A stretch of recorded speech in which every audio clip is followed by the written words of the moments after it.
Muy buenas tardes o buenos días. Mi nombre es Bernie. La iluminación no es buena. Aquí estamos en invierno. Son las 4:30 y prácticamente afuera ya está oscuro.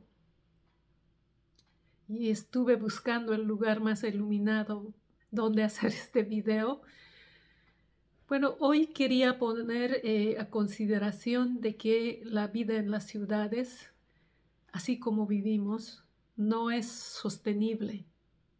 No podemos continuar así. Es como que nosotros hemos llegado el tope máximo. De aquí tenemos que cambiar o probablemente reorganizarnos de una manera diferente.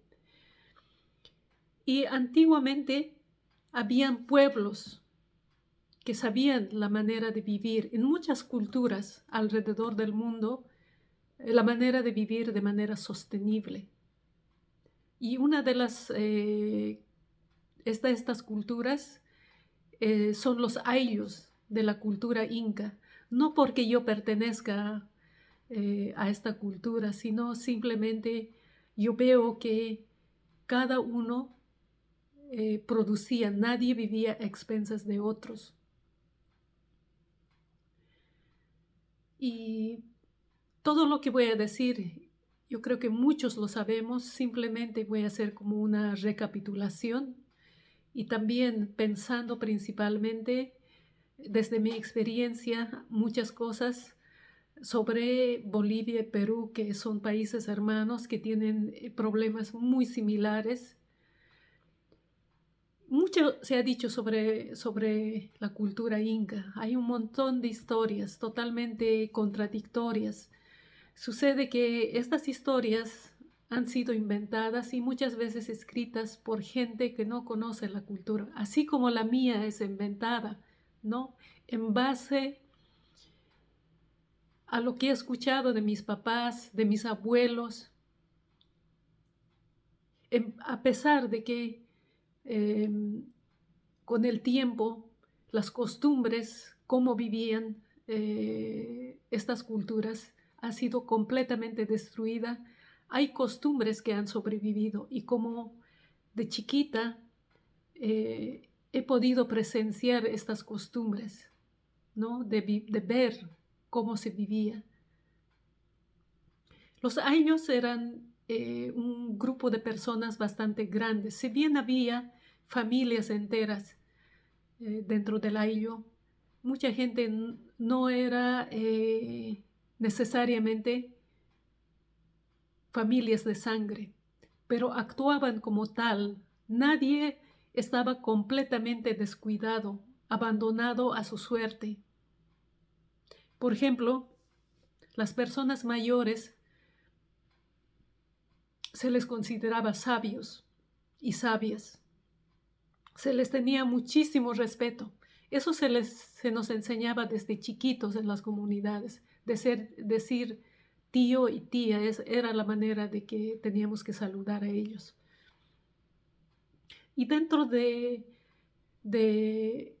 ayllu no había propiedad privada, eran tierras comunitarias. Se asignaba un lugar específico para que las familias se construyan un territorio, pero a la hora de trabajar se podía trabajar la propiedad de uno, dos, tres propiedades en un año. Y en ese área que estaba parcelada, trabajaba todo el año su terreno, solamente en esa área. Y al siguiente año movían a otras propiedades y a otras y a otras. Así la tierra descansaba y rotaban. Por ejemplo, quería poner un ejemplo.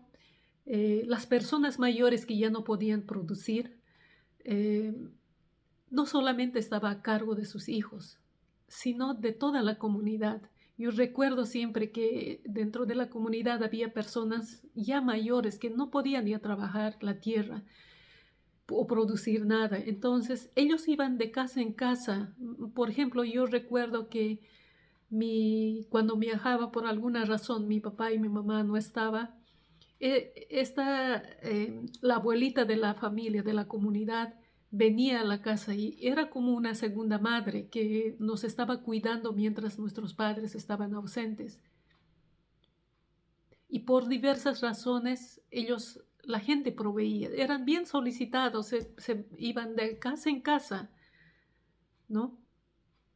Y volviendo a los ayllus, para no desviarme, entre ayllus no había pelea, porque en el territorio donde estaban asentados no era igual. Entonces ellos producían cosas acorde con el territorio donde estaban. Para empezar, por ejemplo, los ayllus que estaban cerca del mar, ellos vivían de pesca, de la producción de sal, y los que estaban en las altas montañas, ellos se dedicaban a la ganadería, principalmente a los camélidos y ovejas. Los camélidos pueden tranquilamente sobrevivir en estas tierras semidesiertas, ¿no? No necesitan agua. Y estos ayllus producían principalmente lana, tejidos, vestimenta, telares, porque su producción, por lo mismo que eran tierras áridas, era mínima de alimentos. Por ejemplo, la vaca requiere un lugar un poquito más caliente, donde hay más pasto. No puede pastar donde las llamas también pastan. Y en ese lugar, principalmente, producían otro tipo de productos. Y los ayllus como que tenían especialidades en producir ciertas cosas. Dentro del ayllu eran conocidos. Y los que estaban en el valle y en las tierras bajas, ellos principalmente producían productos y frutas. Cada ayllu tenía su sistema de conservación de alimentos.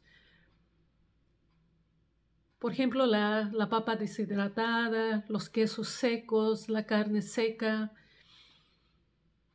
La papa que se cosechaba en mayo prácticamente aguantaba hasta diciembre sin ningún problema. Era un lapso bien chiquito que la gente se quedaba sin papa. Y como no había dinero en esas épocas, ellos intercambiaban sus alimentos. Se organizaba un grupo de viajeros y con todos sus animales salían cargados de estos productos, ¿no? De tejidos, dependiendo del área que venía, pescados secos, sal. Y estos viajes duraban incluso hasta mes, porque tomaban este camino principal troncal que era conocido como Capacñán. De este camino principal salían los caminos secundarios que conducían a otras poblaciones. Y en estas poblaciones, la gente, cuando llegaban los viajeros, se alegraban, todos se peleaban incluso de alojarlos.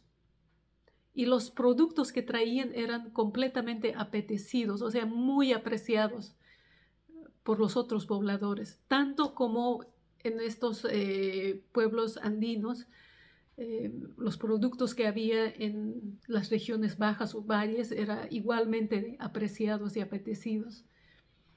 Y en estos valles, por ejemplo, hacían canastas, herramientas de trabajo que la gente, los viajeros también se llevaban. Además de los alimentos que también secos como maíces, frutas secas y otros productos.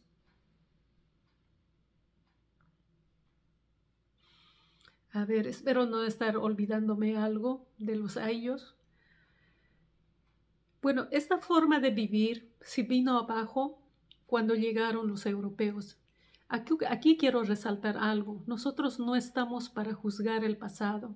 Sé que mucha gente, especialmente la gente ya ahora en las ciudades, los indígenas, continuamente escucho quejarse de que nos hicieron esto, nos hicieron aquello, que saquearon y un montón de cosas. Nosotros no estamos para condenar el pasado.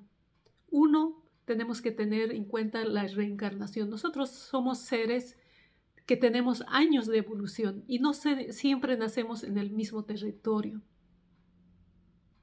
Y por otro lado, nosotros, desde el presente, podemos modificar el pasado, así como el futuro. ¿Cuándo modificamos el pasado? Cuando aprendemos. Cada vez que aprendemos, nos damos cuenta de que todo lo que sucedió, sucedió para bien de la humanidad. Y ese momento damos otro significado. Ya no nos molestan las cosas que nos molestaban. Y hasta el ADN, otras ADN se activan en nuestro cuerpo en ese momento a través de la comprensión. Todo es información. La comprensión es una información.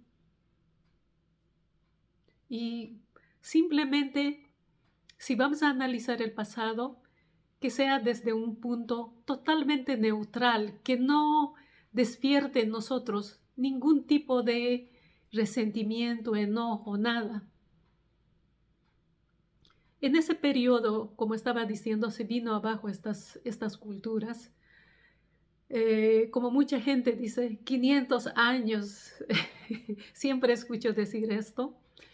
Efectivamente, alrededor de 500 años, los indígenas o la gente local era el sostén de ese periodo, porque ellos son los que producían la tierra, y no solamente la tierra, sino también las minas, aunque era forzada, pero día a día ellos producían, porque empezó a aparecer haciendas. Los europeos al llegar trajeron sus propias costumbres y implementaron estas costumbres. Y era obligatorio vivir esta nueva forma o a su manera. Y pienso que no era fácil controlar trabajadores que les superaba en números. Entonces la manera de controlar, me doy cuenta de que era la religión a través del miedo. A través del miedo lograban controlar. Y en ese periodo, pues, los hacendados no solamente tenían hacienda en un solo lugar, sino tenían en diferentes áreas. Ellos no vivían prácticamente, ellos vivían en las ciudades. En ese tiempo eran ciudades pequeñas, ¿no? Y estaba a cargo de administradores estas fincas. Ellos, los dueños, los hacendados, principalmente se dedicaban a la política, a pensar cómo es en crear un sistema de gobierno, normas, leyes, y relacionarse con otras regiones. Y una vez que ese periodo terminó, donde en los años 50 los indígenas acceden a la tierra finalmente, nunca volvió a ser lo mismo. Las comunidades se formaron, cada hacienda donde era, esa es una comunidad, porque al terminar el hacendado, repartieron entre sus trabajadores las tierras de manera más o menos igualitaria. Son muy pocos las comunidades totalmente originarias que no estuvieron en el trabajo forzado, en la esclavitud. Y la gente nunca entendió la propiedad privada que trajeron los europeos. Y a raíz de eso, era un concepto totalmente nuevo para ellos. Entonces han tenido peleas, no solamente dentro de una comunidad, sino con otras comunidades. Y estos problemas prevalecen hasta el día de hoy en muchas comunidades, la pelea por las tierras.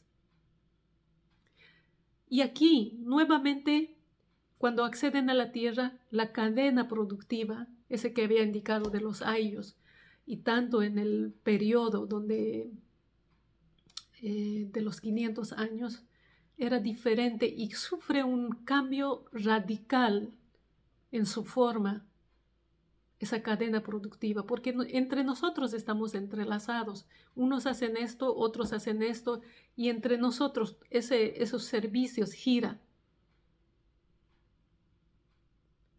Y nuevamente la gente que se quedó en los campos, no solamente campesinos, porque mucha gente, incluso de los hacendados, se han quedado en los campos. Y esta es la gente que proveía de los alimentos a las ciudades.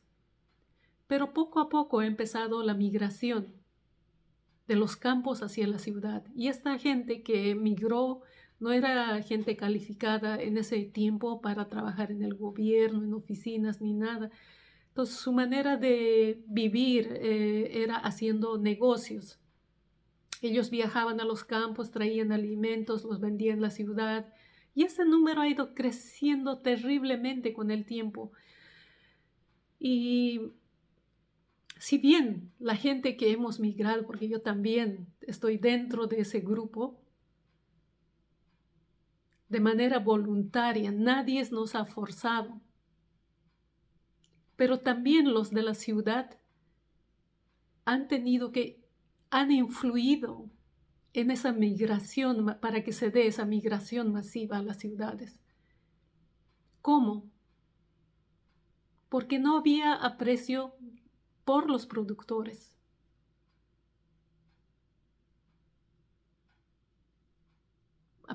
Podemos decir, nosotros pagábamos. Sí, efectivamente, se pagaba, pero se formaron estereotipos. Se les denigraba constantemente, que eran sucios, ignorantes, flojos, ¿por qué no pueden salir de la pobreza? Una serie de cosas. Yo lo viví, yo escuché todas estas cosas. Obviamente, ahora todo esto cambió. Esas actitudes, más bien en todo lado, y hay, qué sé yo, todos nos hemos contaminado, por decir, esa forma de tratar a los demás, entre nosotros. Y además también aquí, tanto como la gente que llegó de Europa, ya no son europeos, muy poco ya tienen de Europa realmente, ¿no? Así como los indígenas, ya no somos los que éramos antes. Nosotros hemos aprendido de ellos y ellos aprendieron cosas de nosotros, o sea que nos hemos vuelto una cultura híbrida. Y estamos por una razón juntos. Hay una necesidad de borrar esa barrera de que los indígenas y los citadinos. Tenemos que borrar esa barrera. Bueno, ya me perdí en qué estaba. Bueno, estaba hablando de la migración, del nacimiento, o sea, transformación de la cadena productiva, donde nacen los comerciantes, ¿no? Comerciantes, la gente de la ciudad que trabaja principalmente en el gobierno, prestando servicios, y la gente, como ha ido migrando, se quedó en los campos prácticamente muy poca gente, personas adultas, mayores, poca gente en la edad productiva, pensando que en la ciudad la vida es muchísimo fácil, porque dentro de nosotros, o sea, incluyéndome a mí, pensábamos que de la manera que vivían en las ciudades, esa era la manera de vivir correctamente. Nosotros queríamos ser como la gente de las ciudades. De esa manera ocurrió toda la migración que ocurrió, así migración masiva. ¿Y qué sucedió? Cuando después de la migración, ha dado lugar al nacimiento de las agroindustrias, agronegocios. Alguien tenía que aumentar alimentar a esta gente, nosotros los migrantes, tanto como la gente de la ciudad, hacinados, viviendo en la ciudad,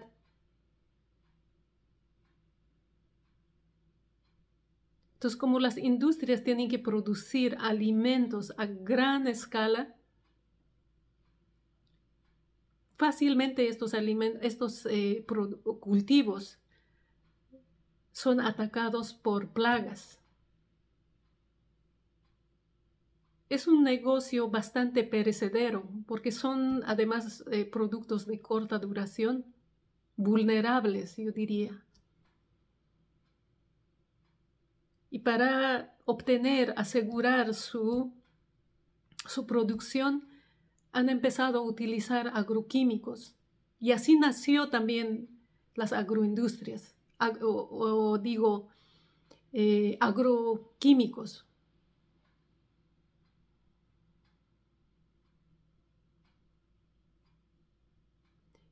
Y por otro lado, igual, para sacar mayor provecho de esta producción, han modificado genéticamente un montón de alimentos. Tanto es así que el trigo es transgénico, que hoy en día no quieren ni siquiera los insectos y que nos hace pensar que es saludable para nosotros. Aunque el pan es tan rico, es bien fácil de comer.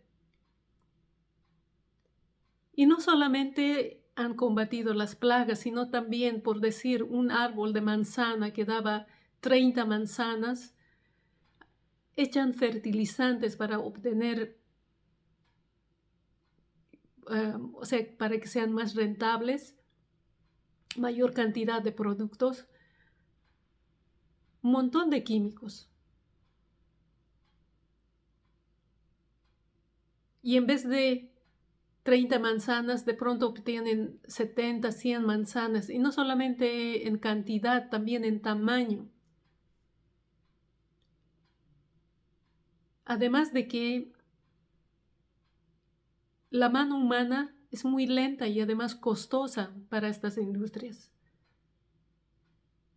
Y eso dio lugar a la producción de maquinarias que pueden hacer el trabajo de 50 personas en una hora. Se ha ido mecanizando. Lo mismo la producción de la carne. Por ejemplo, un animal que llega a alcanzar su vida adultez en un año, sacan en 40 días. ¿Qué pasa con la gente que estamos en las ciudades? Principalmente, el gobierno ha tenido que crear oficinas de seguridad, oficios de seguridad, como son los policías y los militares, para garantizar la seguridad, porque en las ciudades y aglomerados ha ido creciendo el crimen. Y mucha gente está en la educación, tanto como educación superior y escolar. Por otro lado, hay un montón de gente que trabaja para el gobierno, son oficinas, embajadas. Y la gente que está en negocio. La gente que está en negocio es una masa bastante grande. Si bien la gente que hace negocios es un trabajo bien sacrificado, tienen que levantarse temprano y a veces también tienen sus pérdidas. Pero el problema es que hay más vendedores que compradores actualmente. Por eso es que hay negocios que han ido cerrando, quebrando, porque ya no es rentable. Además de que los comerciantes se han organizado en sindicatos. Tanto es así, porque yo también un tiempito he estado dedicándome a hacer comercio y estos sindicatos van el campesino que vive en un pueblito no puede sentarse ya en en su propio pueblito, porque los días de feria van a estos sindicatos, los botan, no lo dejan que se siente. O sea, somos una sociedad donde no nos importa lo que le pasa al prójimo. Somos todo yo. Mientras yo estoy bien, todo está bien. Pero si yo no estoy bien, doy un grito, que los demás me escuchen. Lo mismo en la educación. Se le valora, se le alaba al que salió, obtuvo las notas más altas. ¿Qué pasa con los otros niños? No deberíamos estar alabándonos, porque los otros se sienten mal.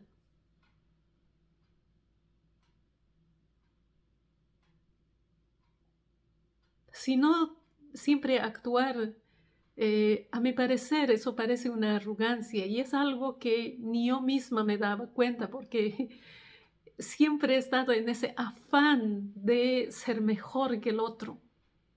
Vivimos en competencia constantemente. Y todos estos sectores que acabo de mencionar, me olvidé, por ejemplo, la gente que trabaja en hospitales, los trabajadores de salud. Todos somos dependientes del gobierno. Hemos perdido, especialmente a la gente que hemos migrado del campo, hemos perdido nuestra soberanía personal. Simplemente somos dependientes y consumidores. Nosotros, la gente que trabajamos en estos oficios, no producimos nada. Ahora, por ejemplo, si por alguna razón cayera la economía del país y como que los gobiernos han saqueado tanto, hemos tenido gobiernos tan corruptos, que la economía está cada vez peor. Y si cae, estos oficios no son imprescindibles. Si los profesores no están enseñando por un periodo, no pasa nada. Lo mismo los policías sí, porque va a haber un caos si pasa algo.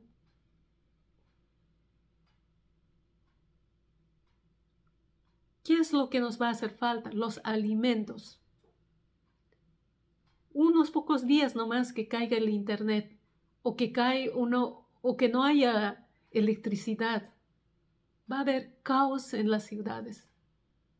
Porque ahí el calentamiento global. La Tierra está en constante cambio.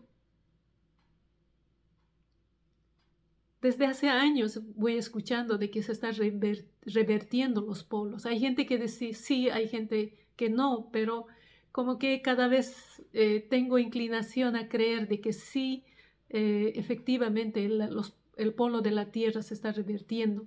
Lo que antes era norte va a estar en el sur y viceversa. Y hay estudios científicos de que sí, efectivamente, el polo ha estado avanzando hacia Canadá y en el otro lado subiendo hacia arriba.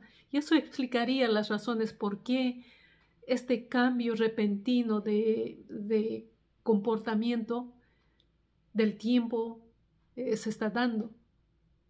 Entonces, debido a todas estas razones, yo creo que vamos en los próximos años, ojalá que no, pero vamos a estar viviendo muchos cambios. Entonces, para cualquier caso, tenemos que estar preparados. Yo creo que hay una necesidad de salir de las ciudades, esparcirnos un poquito, especialmente la gente que hemos llegado de los campos, reactivar un poco nuestras tierras. Y incluso la gente que nunca vivió en los campos deberían tener un pequeño propiedad en la área rural, Además, no solamente tener, sino conocer el lugar, tener el agua, de dónde van a obtener, qué van a comer una vez que se retiren, si hay, digamos, problemas en la ciudad, si hay caos en la ciudad, si no hay comida. No es solamente tener la propiedad, sino uno tiene que conocer la tierra, qué alimentos producen fácilmente y cómo producirlas. Porque no es fácil. Yo estos últimos años he estado haciendo cultivos, pequeños cultivos dentro de mi patio. Y no sabe por los primeros años y no da los productos como uno piensa que va a dar. Entonces tenemos que esparcirnos, formar pequeñas comunidades. Y si hay un catástrofe, lo que sea, vivimos en estas comunidades, intercambiamos alimentos.